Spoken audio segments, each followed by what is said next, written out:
Cuando se calma el bullicio de la ciudad y se van apagando las luces de la casa, se enciende la luz del entendimiento. Desde este momento comienza Puerto de Libros, Librería Radiofónica, programa que contiene todos sus elementos tipo A. Puede ser escuchado por niños, niñas y adolescentes sin la supervisión de padres, madres o representantes. Comienza Puerto de Libros, Librería Radiofónica.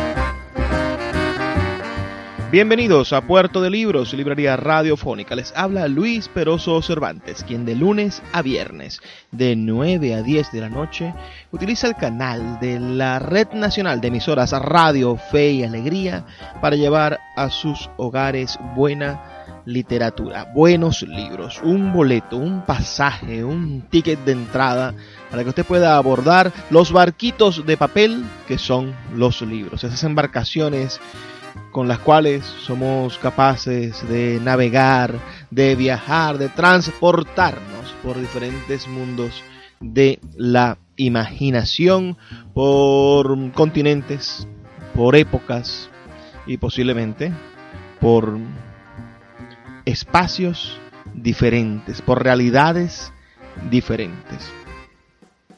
Sé que todos los días tenemos dificultades, pero estas dificultades se ven opacadas frente a la capacidad que ha tenido el hombre para transformar la realidad. Vivimos unos días congestionados, aumentan vertiginosamente los casos de coronavirus en Venezuela, pero aún así podemos nosotros refugiarnos en los libros y tener la esperanza de que la buena literatura, de que las buenas cosas, de que el arte, muy a pesar de todas las tragedias, de que el arte va a prevalecer. Hoy estamos emitiendo nuestro programa número 171. 171 programas. ¿Cuántos programas has escuchado de Puerto de Libros? ¿Desde qué programa nos escuchas? Envíanos un mensaje de texto al 0424-672-3597. 0424-672-3597. Y de esa manera podemos entrar nosotros en contacto. También puedes escribirnos en nuestras redes sociales, @Librería Radio en Twitter y en Instagram. Ese es el punto de encuentro, de conexión, de hallazgo, de cercanía que tenemos con ustedes. También pueden escuchar este y todos nuestros programas a través de las plataformas de podcast. Estamos en un montón, pero principalmente distribuimos a través de Anchor y nos puedes escuchar en Spotify, puedes escucharnos también en Google Podcast, puedes escucharnos en iVoox y en un montón de plataformas de podcast a través de las cuales están ya disponibles todos nuestros programas anteriores, incluyendo en este preciso momento que tú lo escuchas por radio. Si nos escuchas a través de una plataforma de podcast, también te pedimos que nos envíes un mensaje de texto o que nos reportes tu sintonía en nuestras redes sociales. El día de hoy vamos a estar leyendo un libro del autor uruguayo Mario Benedetti, que en este año 2020 cumple 100 años de haber nacido, ya que Mario Benedetti nació en el año 1920. Es uno de los grandes escritores del cono sur de nuestro hermoso continente. Vamos a estar leyendo su libro titulado Despistes y franquezas, que es un hermoso libro de micro relatos, de relatos breves. Vamos a estar leyendo algunos de este montón de maravillosos relatos breves que se nos presentan. Además, lo estamos leyendo en un libro muchísimo más grueso y más interesante. Tenemos en nuestra mano el tomo de sus cuentos completos, editado por Alfaguara. En el año, ya les voy a decir de qué año es este libro que vamos a estar leyendo esta noche, en el año 1994. Esa es la edad que tiene este libro que tenemos en la mano. Vamos a estar leyendo entonces Despistes y franquezas, que tiene un epígrafe de José Hierro que dice: cuando la vida se detiene, se escribe lo pasado o lo imposible. Pero antes de comenzar, vamos a darnos un espacio, un momentico, para escuchar los mensajes que tienen para nosotros nuestros anunciantes. Esas personas que hacen posible que Puerto de Libros, librería radiofónica, llegue a sus hogares de lunes a viernes, de 9 a 10 de la noche, por la señal de la Red Nacional de Emisoras Radio, Fe y Alegría. Sultana del Lago Editores es una empresa zuliana de servicios editoriales. Nuestro catálogo tiene más de 100 títulos de autores nacionales e internacionales. Además, somos la única editorial que presta servicios de impresión bajo demanda en Maracaibo.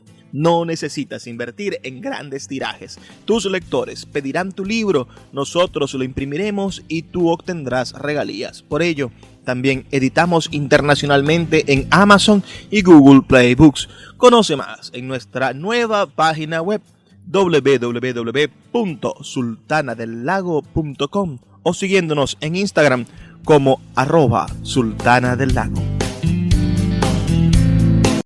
Want to teach your kids financial literacy, but not sure where to start? Greenlight can help. With Greenlight, parents can keep an eye on kids' spending and saving, while kids and teens use a card of their own to build money confidence. As a parent, you can send instant money transfers, set up chores, automate allowance, and more. It's a convenient way to run your household, customized to your family's needs, and the easy way to raise financially smart kids. Get started with Greenlight today and get your first month free at greenlight.com/Spotify.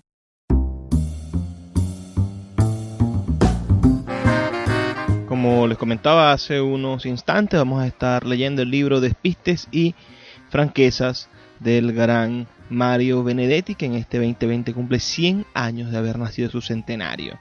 Vamos a leer algunos relatos para comenzar de la primera parte de este libro, que tiene como título Despistes. Y en estos despistes tiene también un epígrafe, esta vez del poeta portugués Fernando Pessoa, que dice: ¿qué es este intervalo que hay entre mí y mí? El primer relato de este libro tiene como título La sirena viuda y dice así: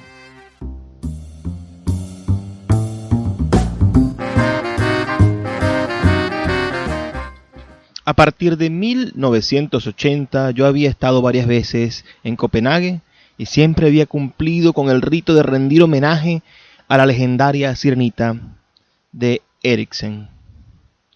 Debo reconocer, sin embargo, que solo en esta última ocasión me pareció advertir en su rostro y hasta en su postura una casi imperceptible expresión de viudez.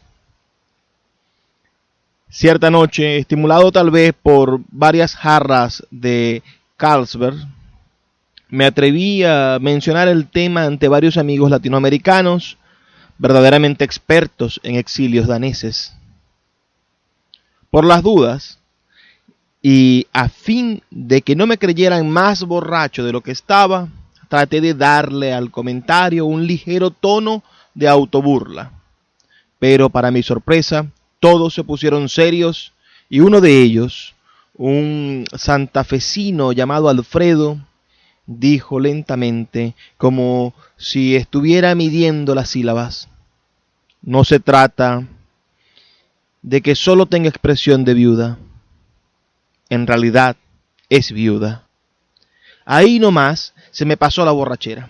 Y entonces fue Julio, exiliado chileno, quien tomó la palabra. El protagonista de esta historia es compatriota mío. Aunque te parezca mentira, fue Pinochet quien lo empujó hacia la sirenita. Después de soportar castigos y humillaciones en cárceles chilenas, Rodrigo, natural de Concepción, recaló en Copenhague. Había transcurrido 24 horas desde su llegada, antes aún de cumplir el primero de los trámites complementarios para confirmar su estatuto de exiliado, cuando ya estaba perdidamente enamorado de la sirenita. Fue un amor a primera vista, aunque eso sí, rodeado de imposibles, como ocurre después de todo, siempre que alguien se enamora de un personaje inalcanzable y célebre. Digamos de Catherine Deneuve, Ana Belén, Sonia Braga, o también de la sirenita de Copenhague.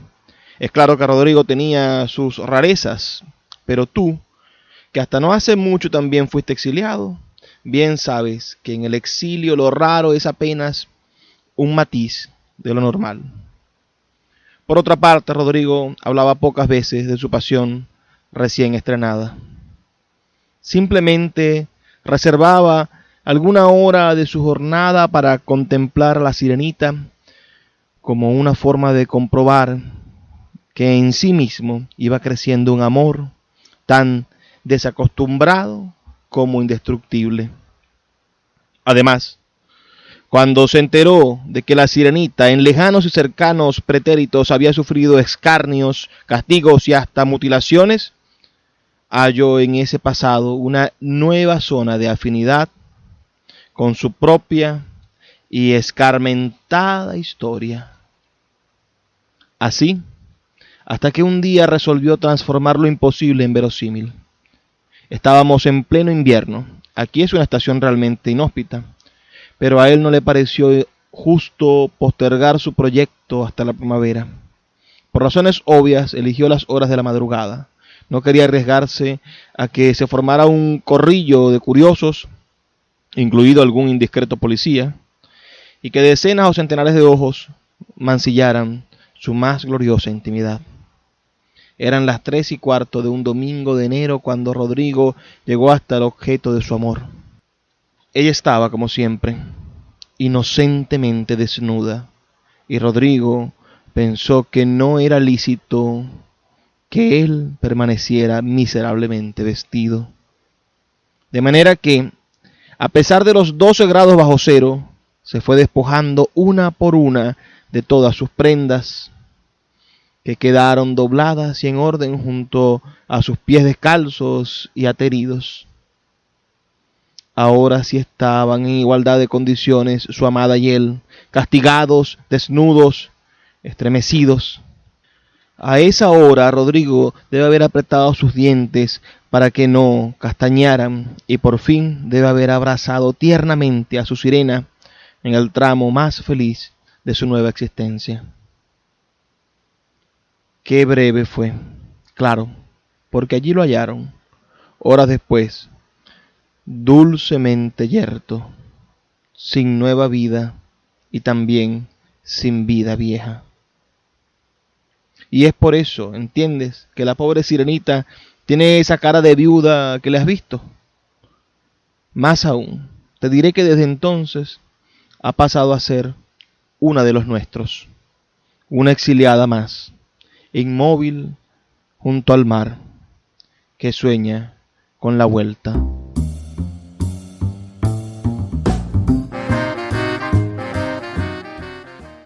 Bueno, este relato va muy a propósito de que recientemente las comunidades que pelean por los derechos de las minorías raciales pintaron una estatua de la sirenita, le escribieron racista, pescado racista. Esas cosas absurdas que pasan en este mundo. Reporta tu sintonía al 0424-672-3597, 0424-672-3597 o en nuestras redes sociales, @Librería Radio en Twitter y en Instagram. Haremos una breve pausa y ya volvemos con más de Puerto de Libros, Librería Radiofónica.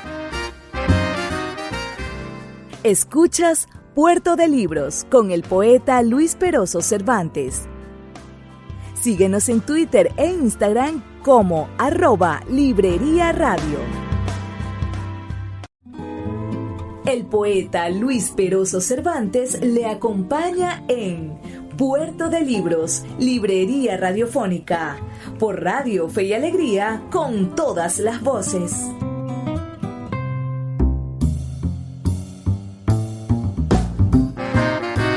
Seguimos en Puerto de Libros, Librería Radiofónica. Recuerden que nos pueden escuchar, como lo están haciendo quizás ahorita, por la Red Nacional de Emisoras Radio Fe y Alegría y por nuestras plataformas de podcast. Estamos en todas las plataformas de podcast. Si te gusta este programa, puedes buscarlo apenas termine de escucharlo aquí en la radio, o si lo agarraste tarde, puedes escuchar el principio en cualquiera de las plataformas de podcast del mundo. Hoy estamos leyendo un libro del gran Mario Benedetti. Ustedes saben que Mario Benedetti cumple 100 años de haber nacido, es su año centenario en este fatídico 2020.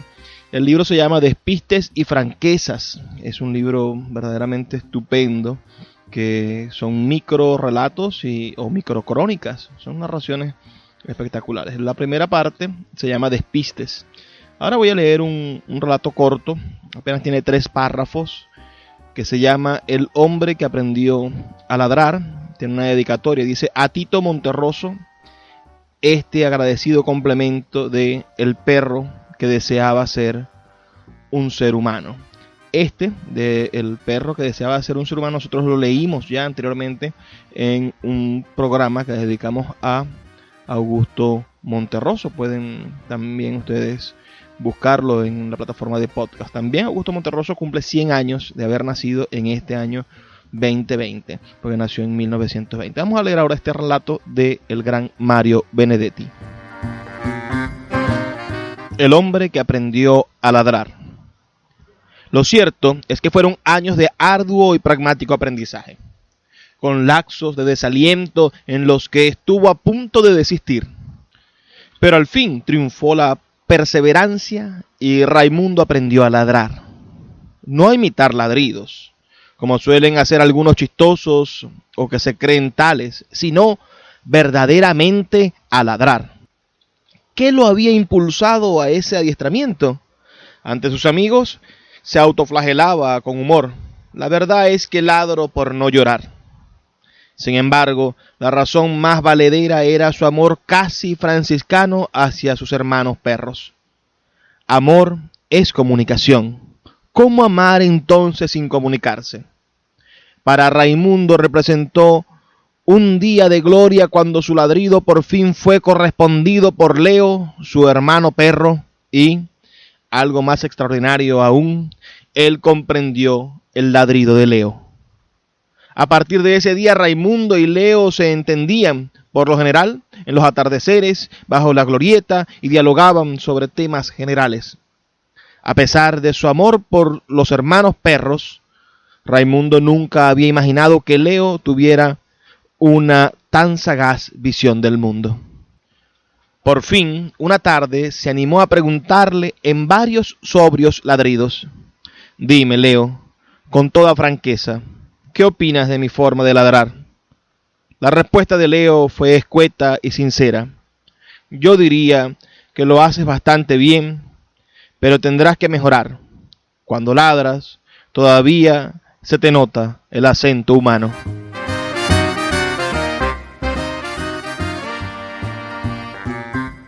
Estamos leyendo al gran Mario Benedetti. Estamos leyendo este libro de microrelatos, de crónicas. No sabría yo tampoco cómo explicarme.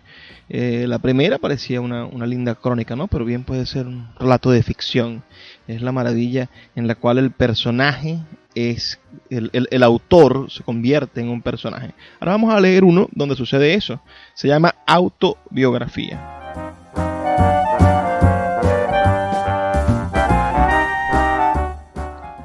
El editor milanés le había dicho que por ahora no le trajera más novelas.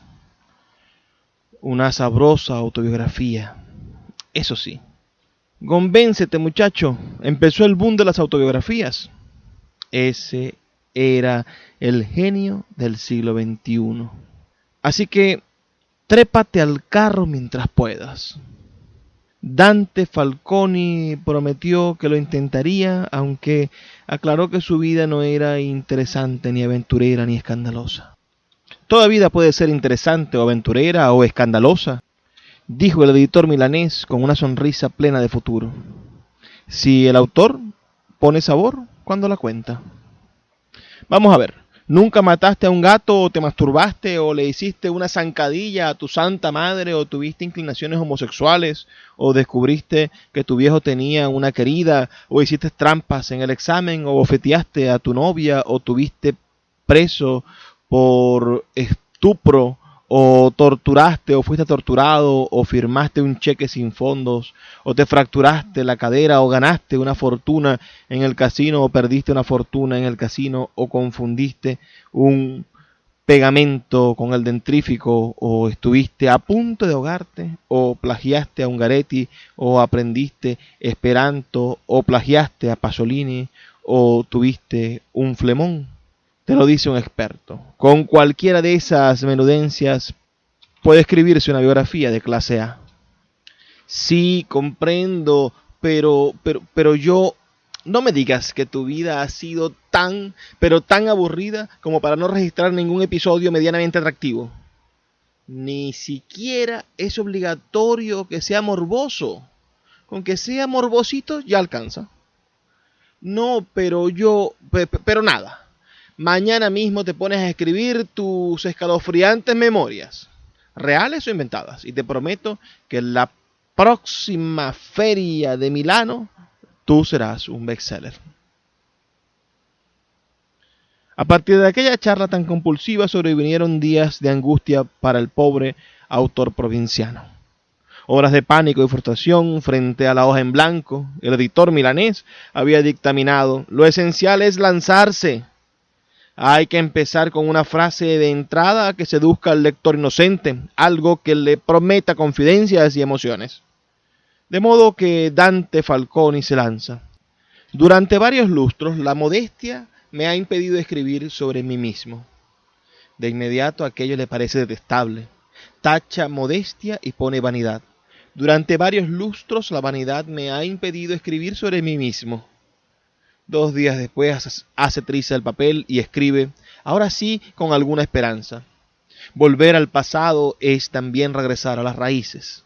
Bah, eso carece de humor, y el editor milanés le ha recomendado burlarse de sí como una aceptable fórmula autobiográfica. Entonces escribió, la verdad es que no sé si acudir en busca de mis raíces o irme sencillamente por las ramas.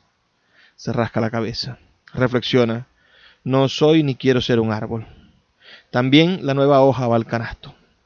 Lástima que Chaplin iniciara sus memorias con un recurso tan manido como nací el 16 de abril de 1889 a las 8 de la noche en Ed's Lane, Walworth. Algo que automáticamente le impide ahora empezar las suyas con equivalentes y verídicos pormenores. Nací el 22 de agosto de 1949 a las 10 de la mañana en Filogno, Umbría. Lástima, sobre todo, que Elías Canetti inaugurara su evocación de la lengua absuelta de la manera tan siniestra como cautivante. Mi recuerdo más remoto está bañado de rojo. Él, en cambio, no podía vincular sus primeros recuerdos con el rojo, ni con ningún color, ni siquiera gris. Tal vez, empezar, mi primer sueño fue con nada. La verdad es que nunca sueña y en consecuencia no hubo primer sueño. Si por lo menos Nabucco no hubiera comenzado habla memoria con este destello. La cuna se balanceaba sobre el abismo. En su caso personal, piensa, la cuna, tras los primeros balanceos, se habría precipitado sencillamente al abismo y así no tendría problemas autobiográficos. No obstante, en su mente atormentada se enciende de pronto una luz, y no precisamente mortecina. Le parece que ha encontrado cómo arrancar de un modo espectacular y que además sirva para desconectar al auditorio presuntuoso oportunista de su editor milanés. Pone de nuevo papel en la Olivetti y teclea con decisión, inocencia y coraje. Nel nesso del carmín dis nostra vita. Mira como hipnotizado aquella línea. Luego se pone de pie y va hacia el baño. Dante Falconi se enfrenta al espejo y se dice a sí mismo, impotente y furioso, definitivamente no soy aquel Dante, no soy aquel Dante del espíritu. Y aquí es cuando advierte que ha dado en el clavo. Está seguro de que ahora sí, su comienzo entusiasmará al editor milanés. Vuelve a su mesa, cambia la hoja en la Olivetti y escribe, esta vez con plena confianza en sí mismo, no soy aquel Dante del espíritu, soy apenas un Dante de mierda. ¿Qué les parece esa displicencia, ¿no? De escribirse, ¿no? Y definirse de esa manera? Pobre Dante Falconi, que estaba buscando donde no debía y se consiguió a sí mismo. Vamos a leer ahora un relato mucho más breve de este mismo libro que estamos compartiendo, del gran escritor uruguayo Mario Benedetti.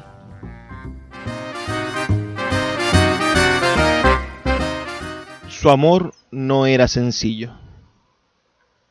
Lo detuvieron por atentado al pudor, y nadie les creyó cuando el hombre y la mujer trataron de explicarse. En realidad, su amor no era sencillo. Él padecía claustrofobia y ella agorafobia. Era solo por eso que fornicaban en umbrales.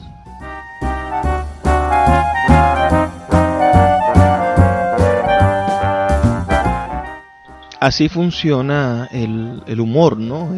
Y el relato breve necesita a veces fundamentalmente del humor para mantener esa electricidad, ese contacto con la brevedad, con el instante, con el flash del instante. Qué cosa tan maravillosa es el relato breve y qué parecido al chiste, ¿no? Porque los chistes son también pequeños relatos breves, pero la creatividad es la que se impone en todos los sentidos. Estamos, como ustedes sabrán, leyendo al gran Mario Benedetti, que cumple 100 años de haber nacido en este mes de septiembre. Va a cumplir 100 años. Y estamos leyendo su libro Despistes y Franquezas, de su libro más grande, ¿no? Esto está incluido en los cuentos completos de Mario Benedetti que estamos leyendo para todos ustedes. Vamos a hacer una pequeña pausa de 2 minutos y ya volvemos con más de Puerto de Libros, Librería Radiofónica. Escuchas Puerto de Libros con el poeta Luis Peroso Cervantes. Síguenos en Twitter e Instagram como @Librería Radio. My dad works in B2B marketing. He came by my school for career day and said he was a big ROAS man. Then he told everyone how much he loved calculating his return on ad spend. My friends still laugh at me to this day. Not everyone gets B2B, but with LinkedIn, you'll be able to reach people who do. Get a $100 credit on your next ad campaign. Go to linkedin.com/results to claim your credit. That's linkedin.com/results. Terms and conditions apply. LinkedIn, the place to be, to be. El poeta Luis Peroso Cervantes le acompaña en Puerto de Libros, Librería Radiofónica, por Radio Fe y Alegría, con todas las voces.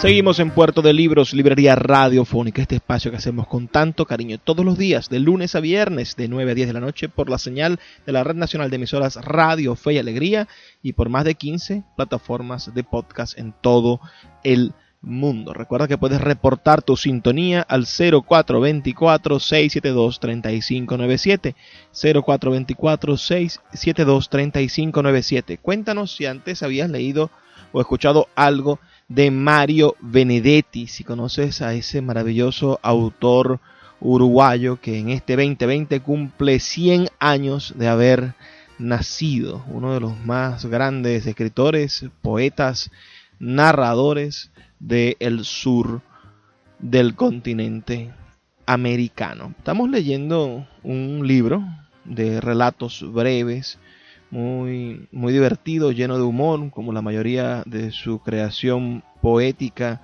que tiene como título Despistes y Franquezas. Seguimos leyendo la parte del libro que se llama Despistes. Ahora vamos a leer un despiste. Vamos a leer un texto llamado Lázaro. Un tal Lázaro Vélez se incorporó en su tumba, se despojó lentamente de su sudario, abandonó el camposanto y empezó a caminar en dirección a su casa. A medida que iba siendo reconocido, los vecinos se acercaban a abrazarlo, le daban ropas para que cubriera su desnudez, lo felicitaban, le palmeaban la espalda huesuda. Sin embargo, a medida que la voz se fue corriendo, la bienvenida ya no fue tan cálida. Un hombre que había ocupado su vacante en la sucursal de correos le increpó duramente: tu regreso no me alegra. Vas a reclamar tu puesto y quizás te lo den. O sea, que yo me quedaré en la calle. Recuerda que en mi casa tengo 5 bocas que alimentar. Prefiero que te vayas. La viuda de Lázaro Vélez, que pasado un tiempo prudencial se había vuelto a casar, le recriminó: ¿y ahora qué? ¿Acaso pretendes que me condenen por bígama?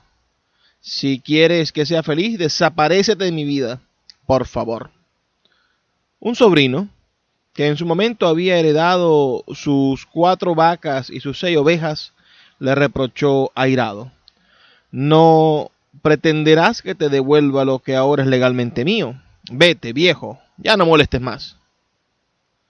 Lázaro Vélez resolvió no seguir avanzando. Más bien comenzó a retroceder, y a medida que desandaba el camino se iba despojando de las ropas que al principio le habían brindado. Por fin un viejo amigo lo reconoció y no le reprochó nada, quizás porque nada tenía. Se acercó a preguntarle: ¿y ahora a dónde irás? Y Lázaro Vélez respondió: a recuperar mi sudario. ¿Qué les ha parecido ese relato? No se olviden de enviarme sus opiniones, por favor. Ahora vamos a leer uno de los relatos de este libro que se llama Estornudo.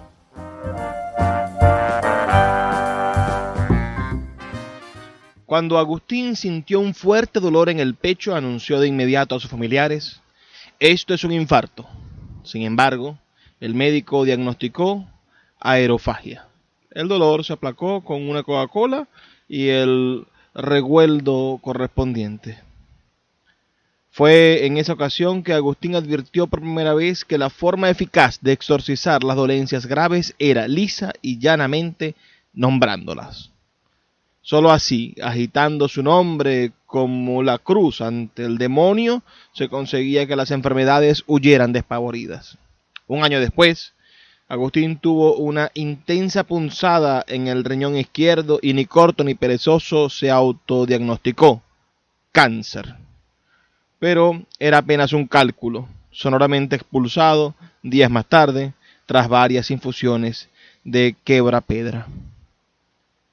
Pasados 8 meses, el ramalazo fue en el vientre y, como era previsible, Agustín no vaciló en augurarse: oclusión intestinal. Era solo una indigestión provocada por una consistente y gravosa paella. Y así fue ocurriendo en sucesivas ocasiones, con presuntos síntomas de hemiplegia, triquinosis, peritonitis, difteria, síndrome de inmunodeficiencia adquirida, meningitis, etc. En todos los casos, el mero hecho de nombrar la anunciada dolencia tuvo el buscado efecto de exorcismo. No obstante, una noche invernal en que Agustín celebraba con sus amigos en un restaurante céntrico sus bodas de plata con la enseñanza, olvidé consignar que era un destacado profesor de historia, alguien abrió inadvertidamente una ventana. Se produjo una fuerte corriente de aire y Agustín estornudó compulsiva y estentóreamente. Su rostro pareció congestionarse, quiso echar mano a su pañuelo e intentó decir algo, pero de pronto su cabeza se inclinó hacia adelante. Para el estupor de todos los presentes, allí quedó Agustín, muerto de toda mortalidad. Y ello porque no tuvo tiempo de nombrar, exorcizándolo, su estornudo terminal. Ahora vamos a leer un relato de este libro titulado Fidelidades. Recuerden que estamos leyendo a Mario Benedetti, este maravilloso poeta y narrador uruguayo. Reporta tu sintonía al 0424-672-3597 o a nuestras redes sociales @Librería Radio en Twitter y en Instagram. fidelidades. A sus 35 años, Iliana Márquez tenía marido, Dámaso, y amante, Marcos. Saberse querida o al menos deseada por ambos no le causaba la menor ansiedad, más bien le otorgaba una evidente seguridad ante sí misma y ante los demás. Por otra parte, tanto en cuerpos como en temperamentos, Dámaso y Marcos eran, por así decirlo, complementarios. De allí que lo que la atraía en uno de ellos no llevaba a desamar al otro. Cuando estaba en brazos de Dámaso no pensaba en Marcos, ni viceversa. Dámaso y Marcos se conocían. No eran amigos, pero no se llevaban mal. Como era obvio, Marcos era consciente de que Iliana se acostaba con su marido, pero en cambio éste ignoraba el verdadero alcance de la otra relación. Por su parte, Iliana se consideraba paradójicamente fiel a ambos, ya que nunca se había sentido tentada por ningún otro hombre. Sabía perfectamente el atractivo físico que su cuerpo, cuidado y hermoso a pesar de, o tal vez debido a, su madurez, tenía para el marido y para el amante. Su propia piel, tersa y con un perfume propio, disfrutaba por igual con la piel aterciopelada de Marcos y la casi rugosa de Dámaso. Se sentía una mujer plena, dueña y señora de las dos provincias de su sexo. La primera alerta sobrevino una noche en el que el marido concluyó desganadamente su función, y esa apatía se repitió otra noche y otra más, hasta que el acto amoroso se fue convirtiendo en un trámite esporádico, por otra parte, solo provocado por ella. Primero pensó en la tan mentada astenia sexual, ocasionada por el estrés o el excesivo trabajo, pero luego fue tendiendo a la autoinculpación. ¿Qué pasa conmigo?, se preguntaba frente al veterano espejo que reflejaba la imagen de siempre, ni más ni menos. ¿Qué pasa con mi cuerpo? Lentamente fue llegando a la conclusión de que Dámaso tenía un amante y ello la amargó profundamente. No podía tolerar esa infidelidad esencial. Sin embargo, cayó. Su consuelo pasó a ser Marcos, que seguía sirviéndola en el mejor de los sentidos. Nada le dijo sobre los cambios de Dámaso, debido esencialmente a que temió que ello disminuyera su atractivo ante Marcos. Había leído que uno de los mayores atractivos para un amante estable era que la mujer fuera profundamente deseada por su marido. Lo triste fue que una noche empezó en Marcos el mismo proceso que en Dámaso. Dijo que estaba cansado y no hicieron nada. Y luego otra vez y otra. A Iliana le entró una depresión profunda y eso fue lo peor, ya que las ojeras provocadas por sus insomnios y cierta palidez que invadía todo su cuerpo, desde las mejillas hasta el pubis, pasando por los pechos, antes sólidos y erectos y ahora flácidos y desarrengados, todo ello la hacía, y ella era consciente de la metamorfosis cada vez menos deseable, no solo para Dámaso o para Marcos, sino para cualquier hombre. Su fidelidad bicéfala la había conducido a una dura decepción, pero lo más grave era que todavía no alcanzaba a admitir la causa real de ese fracaso. En el caso de Marcos, la astenia sexual le parecía menos verosímil que en Dámaso. ¿Habría decidido Marcos cambiar su cuerpo por el de otra amante? Quizá tuviera novia, se estaría por casar y no se atrevía a confesarlo. En rigor, el desapego de Marcos la había herido más aún que el de Dámaso, pues la ensayística erótica y las novelas del siglo XIX le habían enseñado que el tedio sexual era más corriente en los maridos que en los amantes. Un fin de semana tomó una decisión. Seguiría los pasos de Marcos, en primer término, y luego los de Dámaso. Quería saber la verdad definitiva. Solo así saldría del pozo. Ella conocía bien las rutinas de sus hombres. Marcos salía a las 6 de la tarde de su despacho y generalmente se dirigía a pie hasta su casa, ya que no vivía lejos. De modo que el lunes ella estacionó su coche a pocos metros de la oficina de Marcos y poco después de las 6 vio que salía con algunos compañeros. En la esquina se separaron y Marcos tomó un taxi. Ileana tuvo que apresurarse a arrancar. Por las dudas tenía el motor encendido, ya que no había calculado ese gesto.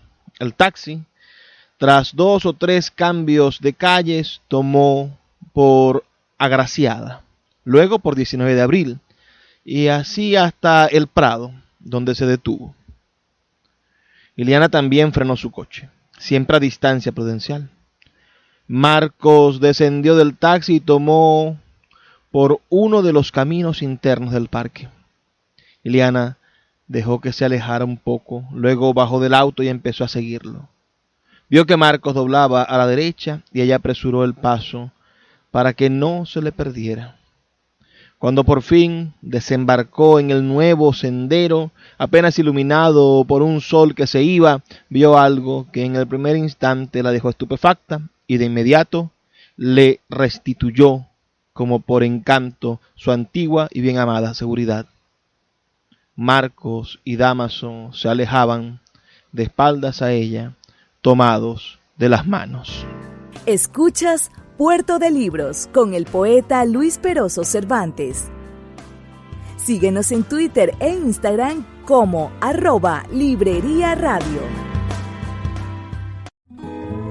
El poeta Luis Peroso Cervantes le acompaña en Puerto de Libros, Librería Radiofónica, por Radio Fe y Alegría, con todas las voces.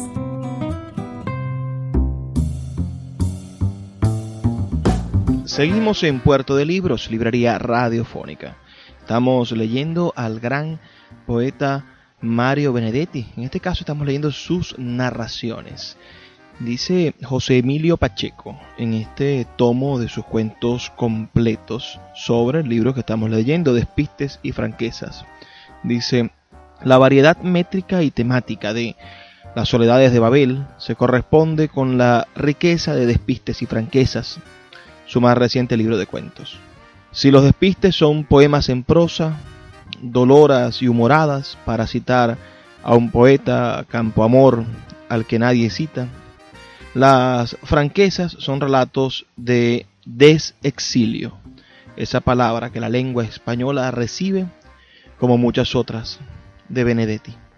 El cuaderno de retorno al país natal para observar el paisaje después de la batalla, el panorama roto en el que devuelven hasta los árboles cortados y los edificios demolidos, y a los montevideanos y a los hijos y nietos de aquellos primeros montevideanos que han pasado por los horrores de la tortura y la separación. Benedetti es el mismo y es distinto. No se puede ser igual después de lo que ha pasado y de lo que le ha pasado. Cuanto ve y escucha se convierte en materia narrativa, porque la fuente de sus relatos es la inagotable vida. Si pensamos que la carrera de Maupassant duró solo una década y que pocos cuentistas hispanoamericanos han ido más allá del segundo libro, la figura de Mario Benedetti aparece todavía más excepcional y admirable. Durante medio siglo ha trabajado como habitante natural en todos los géneros, con una fidelidad inexpugnable a la más diversa manifestación del cuento. El impulso juvenil, la voluntad del estilo y el gusto por jugar en serio, presentes en Despistes y Franquezas y en Soledades de Babel, constituyen algo que la mayoría suele perder mucho antes de los 30. Y es que, para devolverle lo que él dijo en el centenario de Rubén Darío, Benedetti pronto tendrá 50 años de escritor y 65 años de vida, pero no los representa. Estos cuentos completos prueban que Mario Benedetti es uno de los grandes cuentistas de nuestra lengua y de nuestro siglo. Palabras mayores del gran José Emilio Pacheco, que está en este tomo bellísimo. Ojalá ustedes pudieran conseguirlo. Qué lástima que Alfaguara ya no trabaja en Venezuela. Muchas cosas han ido abandonando el país, entre tanto las editoriales. Es uno de nuestros grandes dolores, ver que se van las editoriales y además ver que los propios nacionales atacan a las editoriales que quedan aquí, como ha pasado recientemente con el suceso del premio Rómulo Gallegos. Nosotros en Sultana del Lago Editores postulamos una novela al premio Rómulo Gallegos, postulamos la novela Sin Despedida del maravilloso escritor Álvaro de Marco, caraqueño, que propuso su novela en el 2019 para ser publicada por nosotros. Nosotros la editamos y estamos orgullosos de haber publicado esa gran novela venezolana. Tan orgullosos estábamos que postulamos la novela al Rómulo Gallegos, que es el premio más importante que ha conferido el Estado venezolano de los últimos 50 años. 1961 se entregó el primero. Pueden ustedes sacar la cuenta de la trascendencia de ese premio. El primero lo entregó el propio Gallegos, se lo entregó a Mario Vargas Llosa.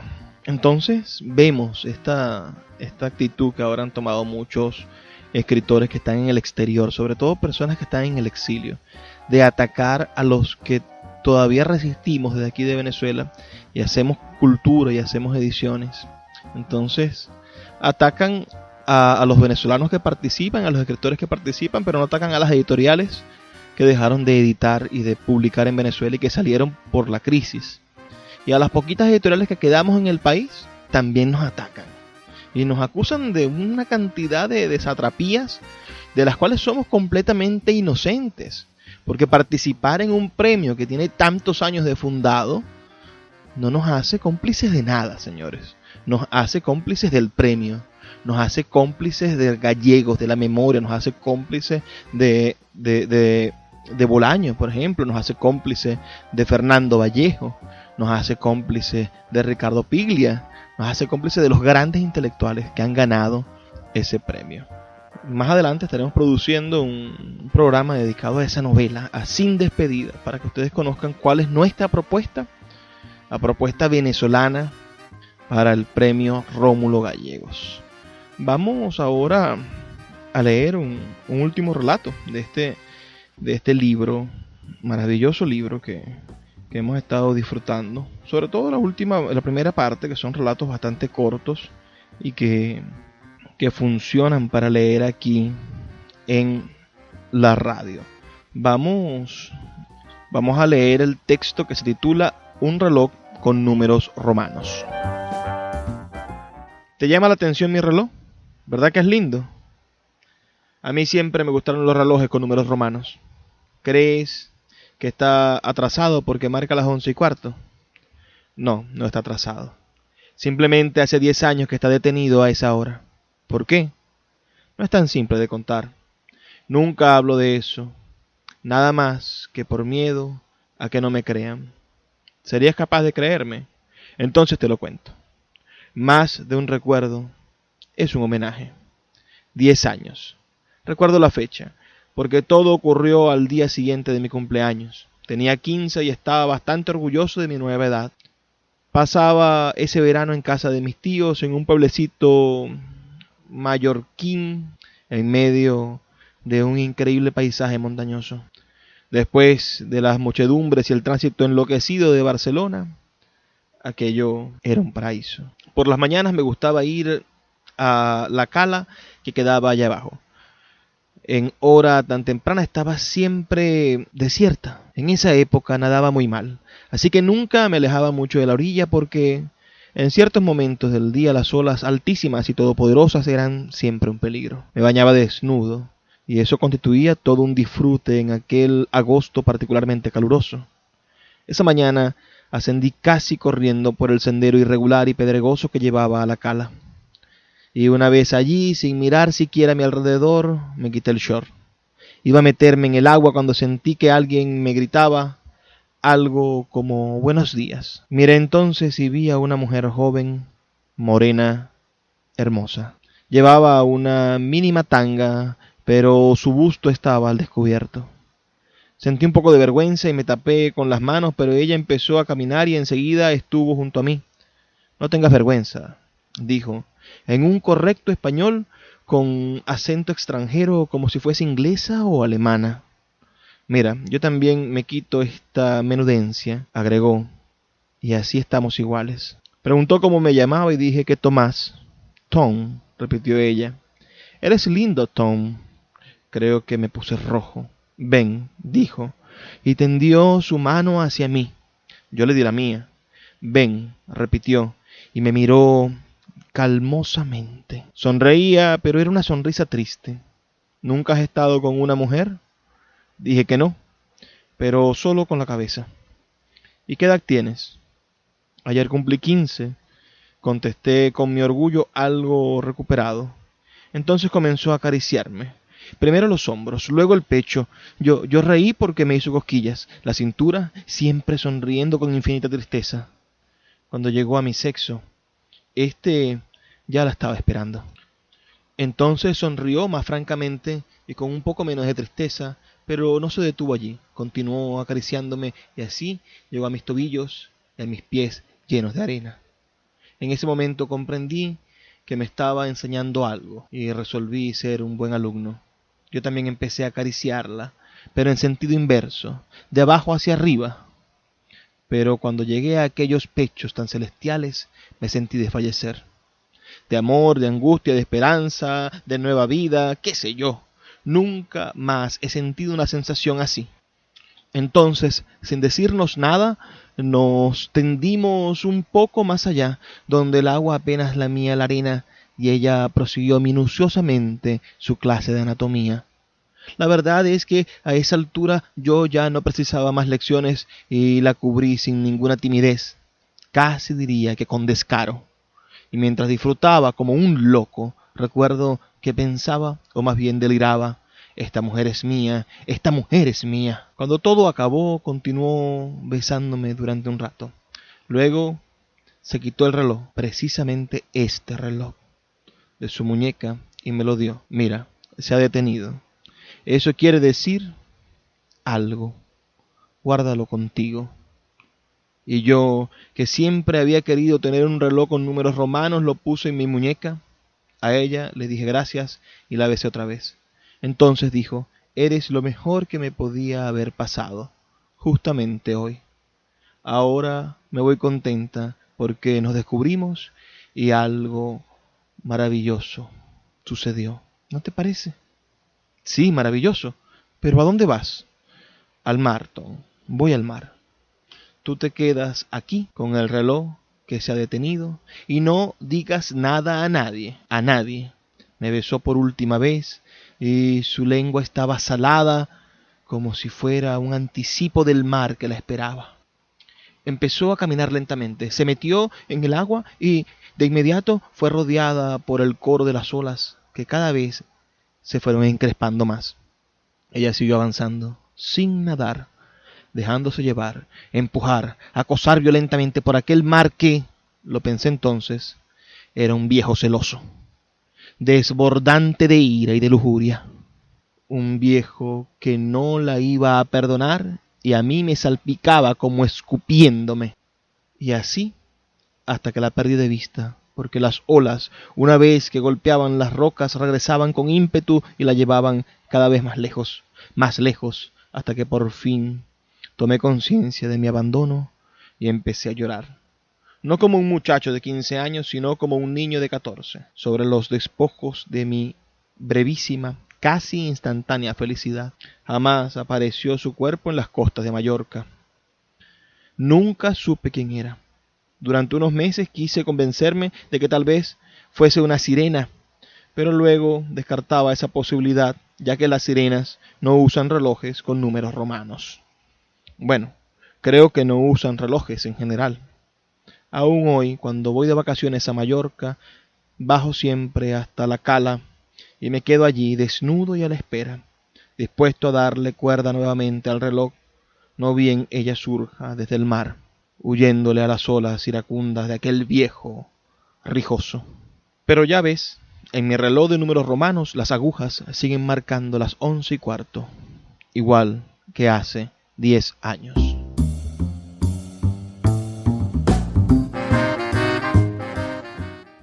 El tiempo ha pasado volando, ya es hora de despedirnos, pero no puedo irme sin antes pedirle que por favor sean felices, lean poesía.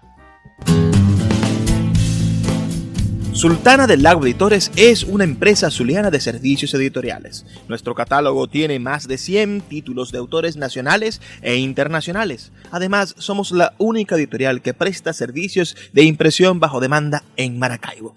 No necesitas invertir en grandes tirajes. Tus lectores pedirán tu libro, nosotros lo imprimiremos y tú obtendrás regalías. Por ello, también editamos internacionalmente en Amazon y Google Play Books. Conoce más en nuestra nueva página web www.sultanadelago.com o siguiéndonos en Instagram como @sultanadelago.